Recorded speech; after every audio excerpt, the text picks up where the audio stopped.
এইখান থেকে আমার সামনে যারা বসে আছেন এর মধ্যে থেকে মুরব্বী যারা বসে আছেন, ওমরা বা হজ করতে গিয়েছেন, এরকম একজন হাত তুলেন, ওমরা বা হজ করে আসছেন, একজন মুরব্বী মানুষ, ওই যে লাল টুপি পরে বসে আছে। আসসালামু আলাইকুম। কি নাম আপনার? বাড়ি কই? সুনামগঞ্জ। বাড়ি সুনামগঞ্জ। সুনামগঞ্জ কোথায়? শান্তিগঞ্জ। এই সুনামগঞ্জের মানুষ আছে এখানে? এই লোক আপনাদের মানুষ? আচ্ছা, এখন বলেন কবে গেছিলেন আপনি? হজ না উমরায় গেছিলেন? উমরাতে গেছেন, 16তে হজে গেছেন, 17। এখন আমাকে বলেন কাবা শরীফের মালিক কে? আল্লাহ। আল্লাহ। আমরা মুসলমান সবাই এই দিন দুনিয়ার আমরা যে এই পৃথিবী দেখি, এই পৃথিবীর মালিক কে? আল্লাহ। এই সূর্য নক্ষত্র যা দেখি তার মালিক কে? আল্লাহ। বেহেশতের মালিক কে? আল্লাহ। দোজখের মালিক কে? আল্লাহ।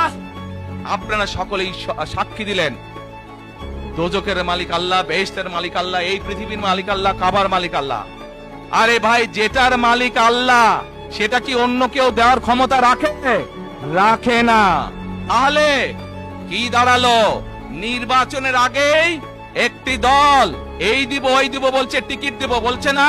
যেটার মালিক মানুষ না সেইটার কথা যদি সে বলে, এক সেরে কি করা হচ্ছে? হচ্ছে না?